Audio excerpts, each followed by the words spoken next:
အားလုံးပဲမင်္ဂလာပါရှုကိုပိုင်းရဲ့စမားလေးပြန်နေကြိုဆိုပါရစေဒီတစ်ပတ်ရှုကိုကရဲ့စမားမျိုးဖြစ်ပေါ့နော်ဘာလို့ဆိုရှုကိုမြင်ဆန်ဆိုနေရပေါ့နော်အဲ့နဲ့ short တိတ်တဲ့အနေနဲ့အကုန်လုံးတောင်းဆိုထားတဲ့ story တဲ့လေးတစ်ခုပြပြပါမယ်လူတိုင်းချစ်ဖို့ကြပဲမလားချစ်သူရေးစားမထားခဲ့ဘူးဆိုရင်တော့မိဘကိုချစ်ဖို့ရယ်တကယ်ချင်းတွေကိုချစ်ဖို့ရယ်ချစ်သူပေါ်ရှိဖို့ရယ်ချစ်သူပေါ်ရှိတဲ့နေရာမှာသူ့ကိုယူသိမြင်လို့ရှိတာတမှုထားပြီးရှိတာနဲ့အရင်ချစ်စရာကောင်းလို့ရှိတာဒါမှမဟုတ်တန်ရောစင်ရှိလို့ရှိတာလှလို့ရှိတာမျိုးမျိုးရှိကြရယ်ကွာအဲ့လိုပဲမင်းတို့မင်းမှာမိဖုရားအများကြီးရှိရတည်ရမလားမင်းတို့မင်းရဲ့အရန် romantic ဆန်တဲ့အချက်တစ်ခုပြပြမှာဖြစ်ပါတယ်အဲ့ဒီချစ်လက်ခုထဲမှာဘယ်ချစ်ကပို့ပြီးတော့လေးနဲ့လဲဆိုတာကိုပြန်ပြီးတော့မှတ်မိပြီးတော့နော်အဲ့ကျတော့အလုံးသိကြရမလားမင်းတို့မိမှာမိဖုရားအများကြီးရှိရဲ့အဲ့မိဖုရားတွေထဲမှာအရန်နမိတ်ကြီးရဲ့မင်းတို့မင်းအရင်တည်းမှာအရန်ချစ်ရတဲ့စကြဒေဝီမိဖုရားရှိရဆိုတည်းနော်စကြဒေဝီမိဖုရားကျတော့မင်းတို့မင်းမိဖုရားခေါင်းကြီးပေါ့နော်နောက်တစ်ယောက်ကကျတော့ပြောင်းလဲဆင်ဖြစ်တဲ့မိဖုရားခင်တဲ့အကြောင်းပါစကြဒေဝီမိဖုရားနဲ့မင်းတို့မင်းနဲ့ကဖေးတူမေခွဲမောင်နှမကြီးဖြစ်တဲ့ဘယ်လိုလုံးဆိုတော့ကွာစကြဒေဝီမိဖုရားကျတော့မင်းတို့မင်းတဲ့အသက်ကြီးရဲ့သူ့ထက်အသက်ကြီးရောမမပေါ့နော်မမသူငငယ်လေးတည်းမှအဲစကြဒေဝီမိဖုရားကိုသူကအရန်ပေါ့နော်သူကလေးစားတယ်သူ့ကိုမေရဖုရားဆိုပြီးတော့ခေါ်ရတယ်ပြောရမယ်ဆိုရင် crush ပေါ့နော်ငငယ်တည်းမှ crush ပေါ့ဒါပေမဲ့သူမဖြစ်နိုင်တဲ့ crush သူဘဝမှာအဲ့ဖြစ်နိုင်တဲ့ crush ပေါ့ကွာမဖြစ်နိုင်တဲ့ crush ဆိုတာကစကြဒေဝီမိဖုရားကသူကတပင်ဆန်မင်းသမီးတပင်ဆန်မိဖုရားတပင်ခံပေါ့ကွာတပင်ဆန်မိဖုရားအဲ့ဒါဘယ်လိုလုပ်ဆိုတော့တပင်ဆန်ဆိုတာကနောက်လာမယ်ဘယ်မင်းဆက်ဖြစ်ကွာသူကမိဖုရားခေါင်ရင်ဖြစ်ကိုဖြစ်မှာဒါပေမဲ့ဖခင်တာယာဝရီမင်းတေသွားတော့ဟာကျတော့သူ့ရက်ရာကိုစက္ကန့်လိုက်တာပကံမင်းနဲ့သူနဲ့ကကျတော့မောင်နှမတော်နေရောဟာကျတော့လက်ဆက်လို့မရဘူးလက်ဆက်လို့မရတော့ဟာကျတော့မင်းတို့မင်းကညီတော်ကနောင်နဲ့အဲ့ကနောင်မင်းသားနဲ့မင်းတို့မင်းနဲ့ကပူပေါင်းပြီးတော့ပကံမင်းကိုနမ်းရှာတယ်ပကံမင်းကိုဘာလို့နမ်းရှာအောင်ဆိုတော့ပကံမင်းကအဲ့ပေါ့နော်သူနန်းတက်ပြီးရဲ့အချိန်မှာသူကမူရဲ့တောင်းအရင်အမြဲတမ်းအမိုးယူပြီးတော့ဟာကျတော့တိုင်းပြည်ပြန်လို့နေပါဖြစ်တယ်အဲ့ဒါကြောင့်မင်းတို့မင်းနဲ့ကနောင်မင်းဒီလိုဆိုရင်တော့မဖြစ်တော့ဘူးငါတို့ဒီထင်းနှန်းကိုရအောင်ယူမှဖြစ်တော့မယ်အကြောင်းမလို့သူထင်းနှန်းကိုယူခဲ့တဲ့အခါမှာထင်းနှန်းကိုရခဲ့တယ်အဲ့လိုနဲ့မင်းတို့မင်းကထင်းနှန်းရခဲ့တာပေါ့ကွာအဲ့မှာဆက်ချဝလာမိဖုရားကကျတော့ငြိမ်ရင်လည်းကြီးမားတယ်ငြိမ်ရင်မြင်မားတယ်ဘေးရင်းနဲ့အရရဘေးရင်းနဲ့နက်ခတ်တွေဘာတွေကိုလဲသူကတည်ကျွမ်းနားလေတယ်အကုန်လုံးကွာသူကပညာရှိအမျိုးသမီးတယောက်အနေနဲ့အကုန်လုံးကလေးစားကြတယ်အရင်တော့မင်းတို့နဲ့ထက်ကလေးမှာအောက်မြန်မာနိုင်ငံက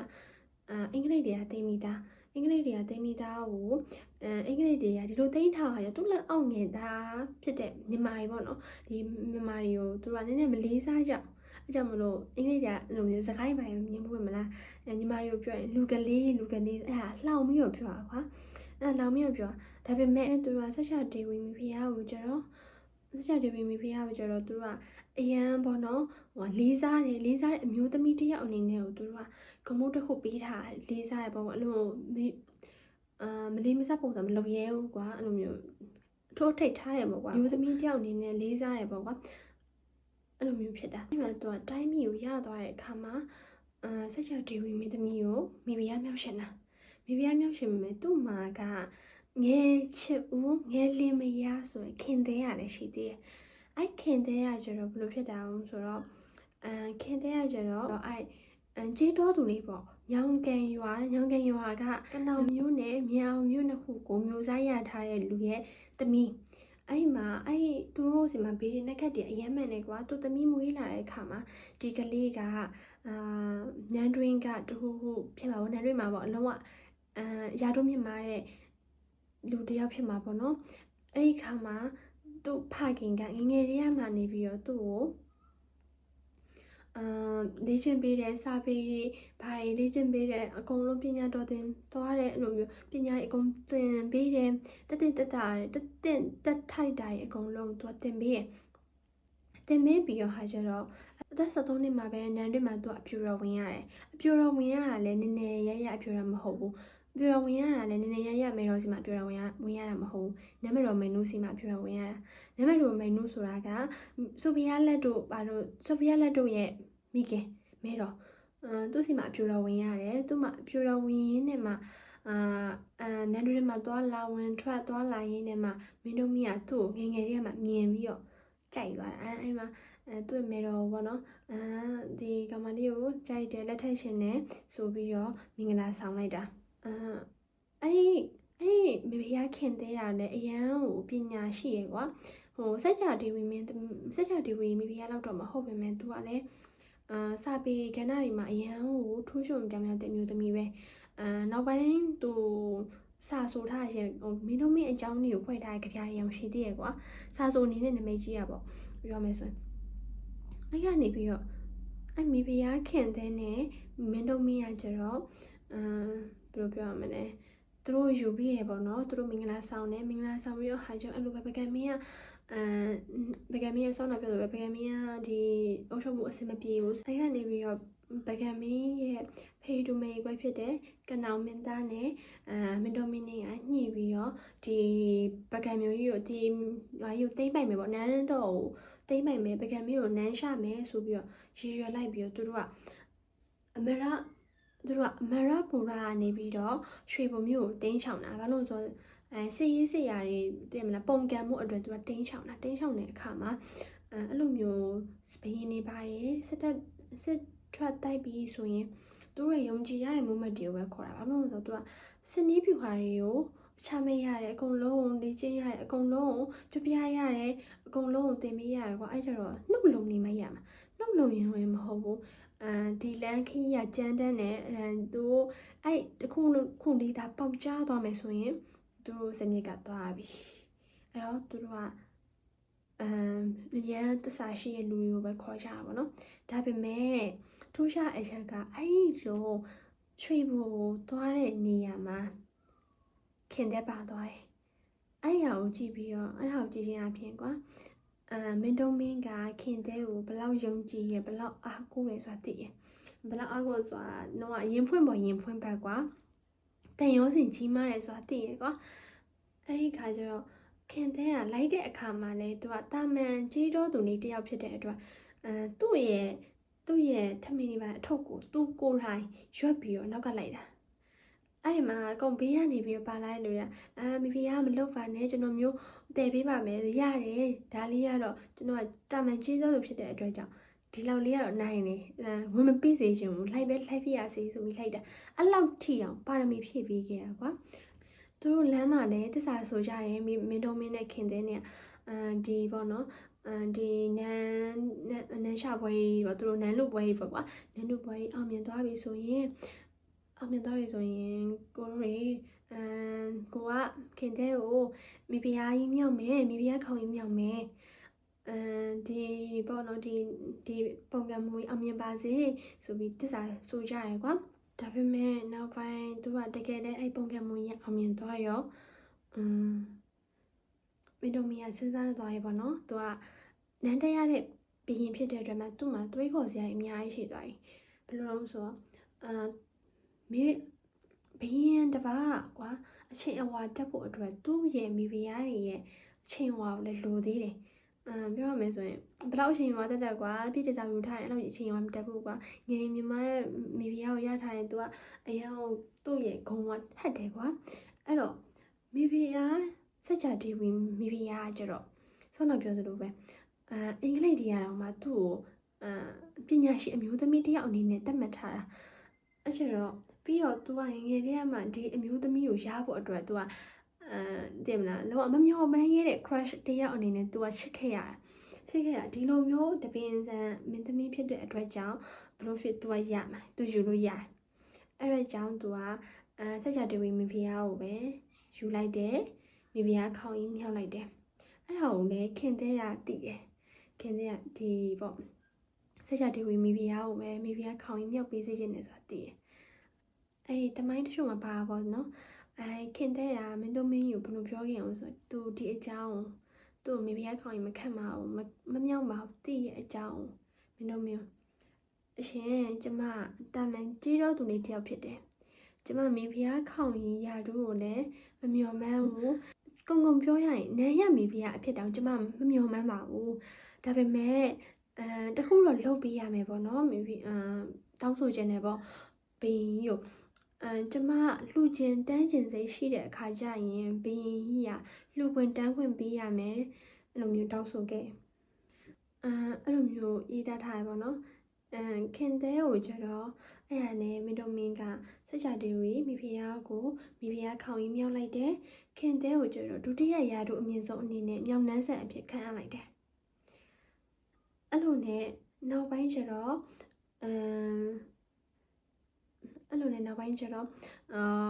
နှစ်ယောက်လုံးကခွဲလွန်သွားရပါတော့နှစ်ယောက်လုံးခွဲလွန်သွားတဲ့ခါမှာねခင်သေးကအရင်ဆုံးပါသွားတာခင်သေးကဘယ်လိုဆုံးပါသွားတော့ဆိုတော့ခင်သေးကဘာလို့မသိဘူးမြင်ပြီးတော့သူကလန့်ဖျားပြီးလူတက်မှုတစ်ခုလားမသိဘူးမြင်ပြီးတော့လန့်ဖျားပြီးတော့ဟာကျတော့ဘယ်လိုပြောရမလဲသူကအဖျားမပြောက်ဘဲနဲ့ကွာအဖျားအရေးတာရှည်ဖြစ်သွားပြီးတော့အဲ့အဖျားနဲ့ပဲကွယ်လွန်သွားတာခင်သေးကွယ်လွန်တဲ့အခါမှာမင်းတို့မင်းကြီးကသူ့ရဲ့အဲ့နန်းဆောင်ကြီးကိုဘယ်သူမှမပေးခဲ့ဘူးဘယ်သူမှလည်းခါစားခွင့်မပေးခဲ့ဘူးအကုန်လုံးပိတ်ရှာပစ်လိုက်တယ်ပိတ်ရှာပစ်လိုက်ပြီးတော့နန်းတွင်းသူ့ရဲ့လက်စီဘားယူကိုပဲသူခင်သေးကိုအခါစားဝင်တယ်လို့ပဲနေတိုင်းဝင်စေခြင်းဝေခိုင်းတာအဲ့ကြမှာလည်းသူ့ရဲ့စိတ်ကတက်တာရမှာဆိုပြီးတော့သူ့ရဲ့ခင်သေးရဲ့အသုံးဆောင်ပစ္စည်းတွေအလုံးနဲ့မလူမဝေဘူးမမြဘူးအကုန်လုံးချိတ်ပိတ်လိုက်တာအဲ့နန်းတော်ကြီးနောက်ပိုင်းမှာခင်သေးရဲ့ပစ္စည်းတွေလိုချင်တဲ့လူလည်းရှိတယ်အဲ့ဆင်ဖြူမရှင်လားမသိဘူးအဲ့ဒါကတော့ဆက်မဖတ်တော့တမိုင်းဆိုတာနည်းနည်းကျေပြတ်နေလေအဲ့မှာနောက်ပိုင်းကျတော့ဆက်ကြဒေဝီမိဖုရားအထက်ပြီးတော့ကွယ်လွန်တယ်ဆက်ကြဒေဝီမိဖုရားကွယ်လွန်တော့ဟာကျတော့မင်းတို့မင်းရဲ့ခင်သေးလိုပဲအကုန်လုံးချိန်ပေးလိုက်တယ်ပေါ့ကွာချိန်ပေးပြီးတော့မျိုးဆက်ကြဒေဝီမိဖုရားကိုခါစားသလိုပဲခါစားခိုင်းနေပေါ့ကွာနေတိုင်းဒါပေမဲ့တခုကွာသွားတာကသူကနန်းတွင်းရေးရာတွေလည်းမပါနိုင်တော့အမြဲတမ်းတမိုင်းတထွေဖြစ်သွားပြီးတော့တိုင်းမြုံလွတ်လို့ရှူမိသွားတယ်ကွာအဲ့ဒီခါမှာဆက်ကြဒေဝီမိဖုရားနဲ့ရတယ်ဒါတော့သမီးတော့မပွေးခါခဲ့ဘူးထင်ပါတယ်အဲ့လိုထင်ပါတယ်နန်းရကိုသမီးကြီးပဲမွေးခွားခဲ့လားတားတော့သမီးတော့မထွန်းကားခဲ့လားတေချာတော့မသိဘူးကွာဒါပေမဲ့တားတော့မထွန်းကားခဲ့တာတော့သိကြတယ်အဲကြောင့်မလို့သူတို့ကနောက်ပိုင်းနန်းလူပွဲပိုင်းဖြစ်လာပေါ့နော်ဒီဘောမင်းတို့ဘာလို့နန်းလူပွဲဖြစ်လာတယ်အဲ့ဒီခါမှာအကုန်လုံးကငိုယူပြီးတော့အကုန်လုံးကတောင်းမှန်အဲ့မိယာခံဒေနာပရိတွေကမင်းညီလာခံတက်ရောက်ပြီးပါတိုင်းပြည်မငြိမ်မသက်ဖြစ်မှာကြောက်လို့ပါဆိုပြီးမှပင့်ပြီးတော့ခေါ်ရတယ်ပြီးတော့နောက်ဆုံးထူရှားရဲ့အချက်တစ်ချက်ရှိသေးတယ်အဲ့ဒါကျတော့ရင်းတို့ကမိမလေးမကောက်ဘူးကွာမျိုးသမီးရေမကောက်မျိုးသားရေပါစပင်ရှိချမ်းရှမ်းကြတယ်အဲ့ဒီစပင်ကိုသူတို့ကစီလိန်ခေါင်းဖေးစီလိန်မင်းစတုံးထုံးပြီးခေါင်းမောင်းနေပါပေါင်းကြတယ်မိဘရင်ကျတော့ဘရင်ရဲ့ဦးကောင်းဆိုအရင်အထွတ်အထိပ်ထားတဲ့နေရာကွာအဲ့ကျတော့ဘရင်ရသူ့ရဲ့ဦးကောင်းကိုဆက်ကြဒေဝီမိဖုရားတပားလေးကိုပဲသူကကင်ဝင်ပေးရအရင်တော့ဆက်ကြဒေဝီမိဖုရားခေါင်းဖိပေးရပေါ့ကွာစီလိန်ပေးတယ်စတုံးထုံးပေးတယ်ခေါင်းမောင်းပေါင်းပေးတယ်ဆက်ကြဒေဝီမိဖုရားကွယ်လွန်သွားတဲ့အခါမှာမင်းတို့မင်းကခေါင်းမောင်းမပေါင်းတော့ခေါင်းပတ်ဝအဖြူကြီးနဲ့ပဲသူ့ရဲ့စပင်းကိုပတ်ထားတော့ပေါင်းထားတော့ကွာဒီပတ်ဝအဖြူပဲပတ်ထားတော့ဟိုလိုဘရင်ခေါင်းပေါင်းနေပါပေါင်းထားတော့အဲ့ကြောင့်မလို့တချို့အင်္ဂလိပ်နယ်ရှယ်တွေရတာမင်းတို့မင်းခေါင်းပေါင်းနဲ့ဘရင်ဆိုပြီးတော့ခေါ်ရတယ်အဲ့လိုမျိုးပေါ့နော်သူ့ရဲ့အချက်ကိုပြတာပေါ့အဲ့လိုမျိုးပဲအချက်ဆိုတာ2မျိုးရှိတယ်မင်းတို့မင်းကဆက်ကြဒေဝီမင်းသမီးကိုသူ့ရဲ့ crush တယောက်အနေနဲ့သူကတန်မိုးထမ်းမြင်လို့ပြီးတော့ လေးစားအားကြရတယ်လူသူဒီအမျိုးသမီးကိုဘယ်တော့မှမရနိုင်ဘူးပေါ့သူထိနေရမယ်ဆိုရတယ်သူမတိကြခဲ့ဘူးလေသူပကံမင်းကိုနန်းရှာလိုက်ပြီးကနောင်မင်းသားပဲတက်မယ်ထင်တယ်ကနောင်ကကျတော့မင်းတို့မင်းကိုပဲနန်းတက်ညီနန်းတက်လိုက်တော့ဆိုပြီးပေးလိုက်တဲ့အခါမှာ